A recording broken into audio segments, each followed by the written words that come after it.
Hello everybody, how are you all? Hope enjoying the sessions, revision sessions, right? So again we have come here, we have gathered here for our another 4 chapters, right? So let's begin with our headings. This is the video for standard 4, subject English,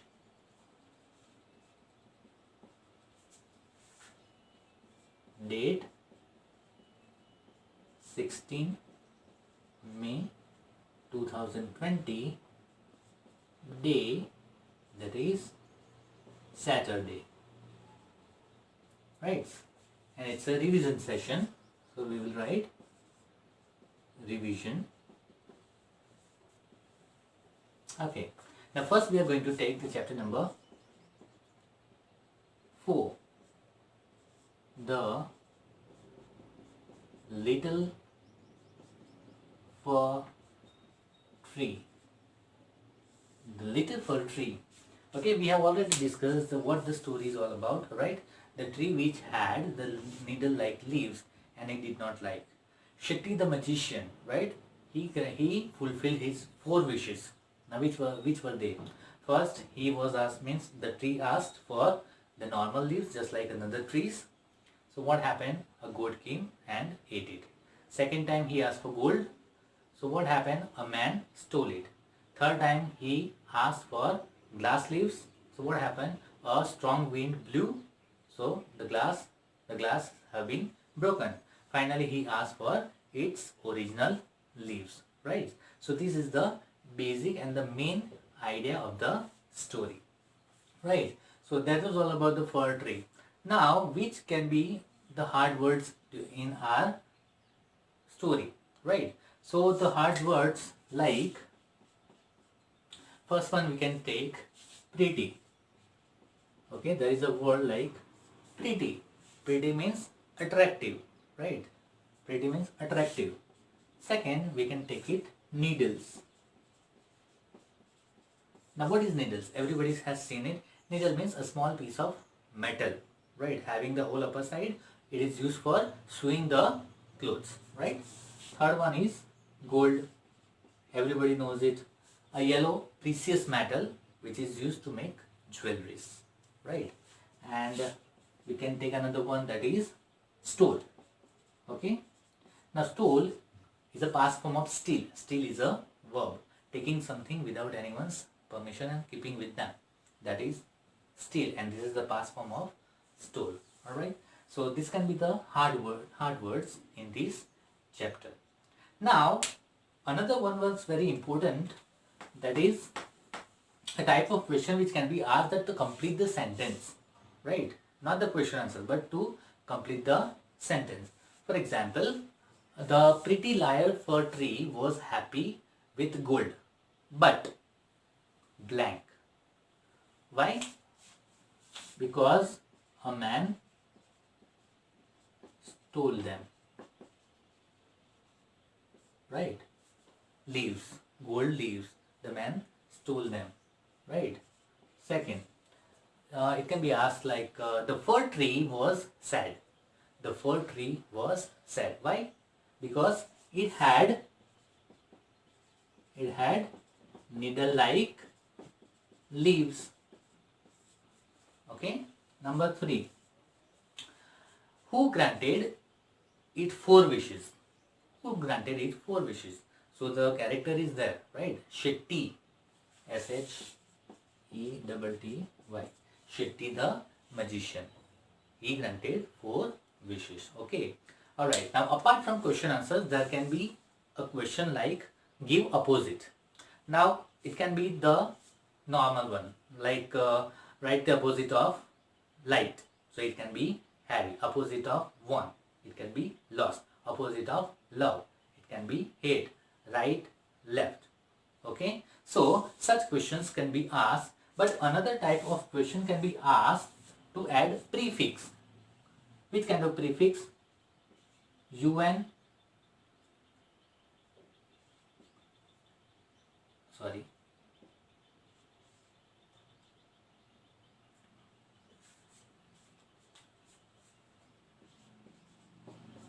first kind prefix, that is un, or add in,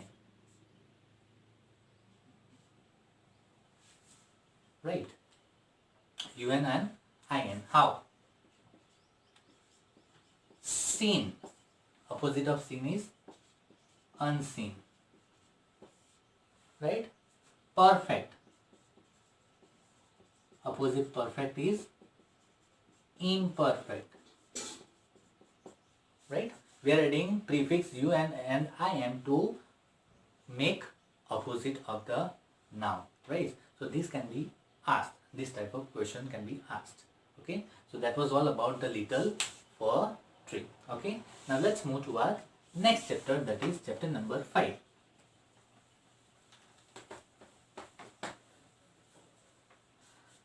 Chapter number 5. Okay, now what happened that due to our busy life, nobody is doing exercise, right? So here the poet is telling us to run. So the poem is Run. It's a poem. Okay. The poet is telling to run. Where? Not in the country, not among the buildings, but run towards the countryside, where all natural beauties are there, right? Due to our workaholic, schedule and all, now we don't have time to exercise and to keep ourselves healthy. Okay, so in short, the brief idea or the main idea of this poem is to run and keep yourself healthy, happy, right? So in this poem, some hard words we can take out. For example, country. Now you all know. Okay, country. Country means an area of land with its own people, government, etc. Right? That is called country. Simple. Then another word can be raindrops. Drops of the rain. Simple. Third one we can take, that is beneath. Beneath means downside, right? Beneath the downside. Fourth one, that is races. Races means competition among the people and the animals to see who will win. That is races, right? Few of the words are here which can be considered as the hard words, right? So some of the hard words, when we read the chapter, we will find. If we feel it is hard, then we will get the meaning, right? Now let's have some question answers, right? Now some of the question answers are from the textbook and some are general, right? So from the textbook it can be asked that what does the poem tell us to do? What does the poem tell us to do? So simple, the poem tells us to run, right? It tells us to run. Right? Second, now write about the places. Write about the places where the poet wants us to run. Write about the places where the poet wants us to run. Now, there are various places the poet has described in the poem. That is, okay, now first we can take, that is away from the city. Okay, away from the city. Second one, towards the country. Then in the raindrops, right?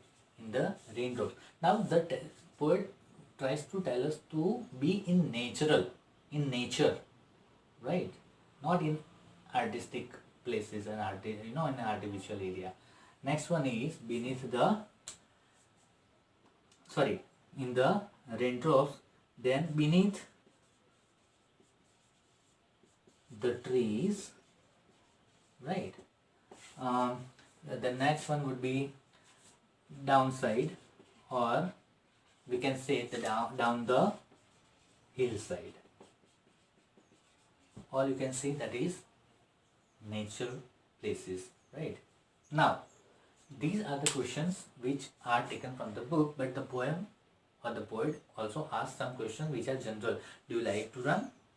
Yes, of course, we like to run. Okay, name such places or name such games where you have to run, right? For example, cricket, football, race, right? Then why do you like to run? So what is the benefit for it?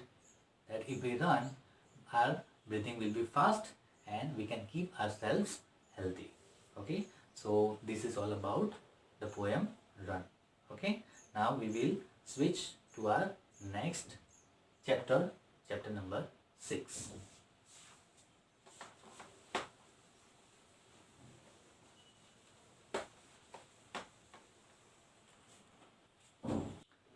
Okay, let's begin our next chapter, chapter number 6, that is Nasruddin's aim. Okay, Nasruddin's aim. Now it is a very funny story, a very nice story. That was all about Nasruddin. Nasruddin is the main character, and he was boasting himself, like, you know, at his skill in archery, right? He was telling that there is nobody in this world who can match with my skill. So what happened? His friend had given some arrows and a bow to shoot, right? But first two attempts were failed, right? And at the third time he just achieved the target. But the thing is that Nasruddin was very clever in the sense of making others fool. So it is a very humorous, means very nice story, right? A very kind of funny story. So here Nasruddin's aim. So there are certain words which can be considered as the hard words. Like first, there is chatting, right? Chatting means informal talk, friendly talk, right? With friends, how we are talking, that is chatting, right? Second, that is archery. Archery means shooting with arrow, right? Shooting with arrow, right? Number 3, that is target. Target means aim. Okay, particular place where we have to hit, right? Or what we have to achieve, that is our target or aim. Number 4, we can consider that is defending. Defending means protecting ourselves from harm, right? That is called defending. Next one we can say that is amazement.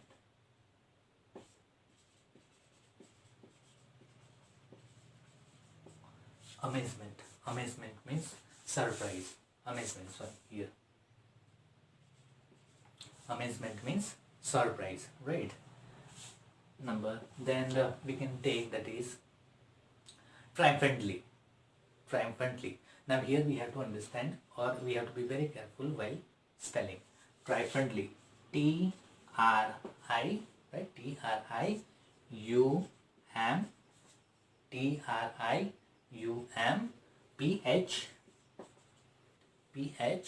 then A-N-N-T-L-Y.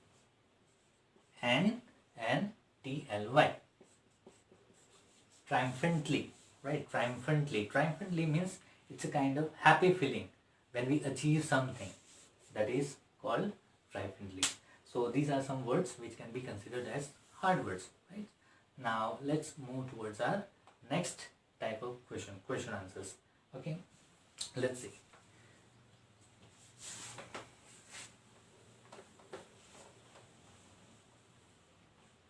Okay, question number 1. What did Nasruddin boast about? What did Nasruddin boast about? Now you are telling somebody that, telling oneself that I am the best, right? So Nasruddin boasted about his skill in archery, right? He was thinking there is nobody here or in this world who can match with my skill. So, boasted about his skill in archery. Okay. Second one, that why did Nasruddin take someone else's name each time when he missed the target? Why did he take someone else's name? Right? Because first of all, to protect himself from shame, right? To protect himself from shame, and especially in front of his friends, right? So that's why he was taking someone else's name. Third one, it can be asked that why did Nasruddin said it was my aim the third time? First two times it was missed, but third time he hit the target, right? So that's why he was taking everything. Was taking credit on him the third time. Fourth question can be asked that do you think that Nasruddin was good at archery? Right? No, not at all. Right? Instead of that, he liked to fool other people. Right? So that was all about Nasruddin's aim. A very nice and funny story about Nasruddin. Right? So now let's move towards our next chapter.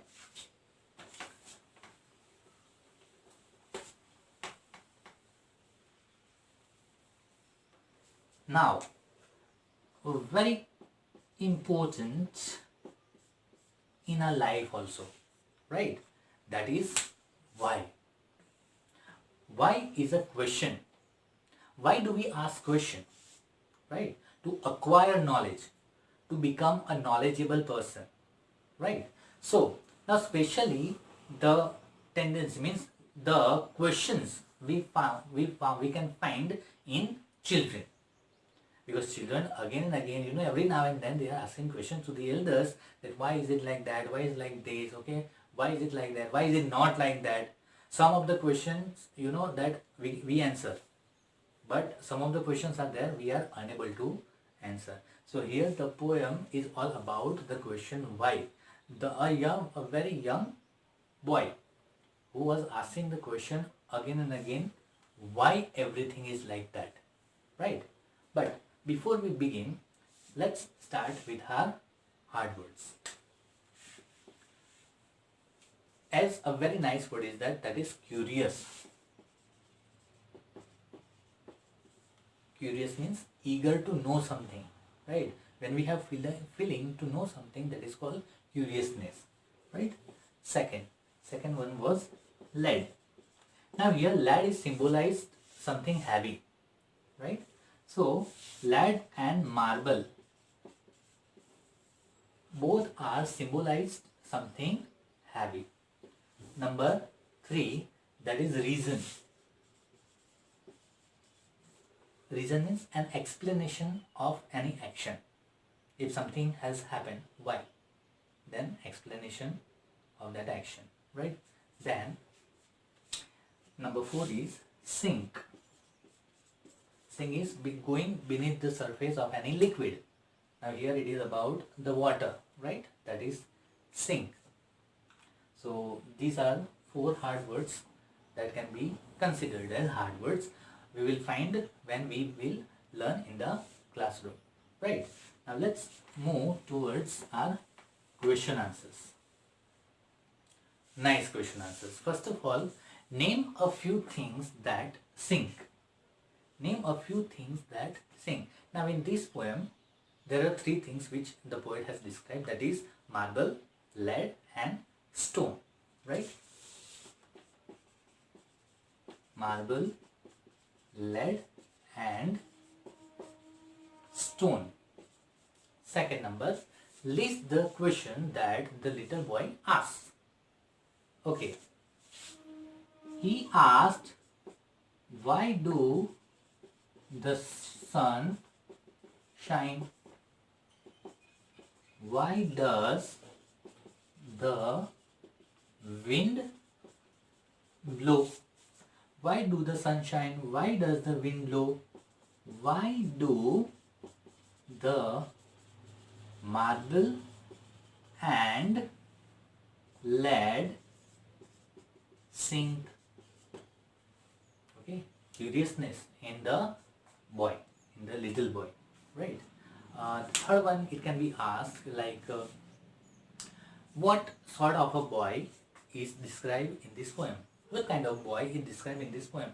Now, as we have observed that every time he is asking the question with why, eager to know something, right? That means curious, right? Curious is the correct answer, that he is described as a curious boy, right, in this poem. And next would be the general question, that ask 2 or 3 questions with which begins with why, right, that you have to answer. Okay, so these are all question answers. Now some of the rhyming words are there. Now which are they? Let's see. Okay, so we can write sky. So the rhyming word sky, it rhymes with the word high, right? Then no, it rhymes with the word snow. Then found, sound, and another word is sink, and it rhymes with milk. Okay, so this is the third type of question.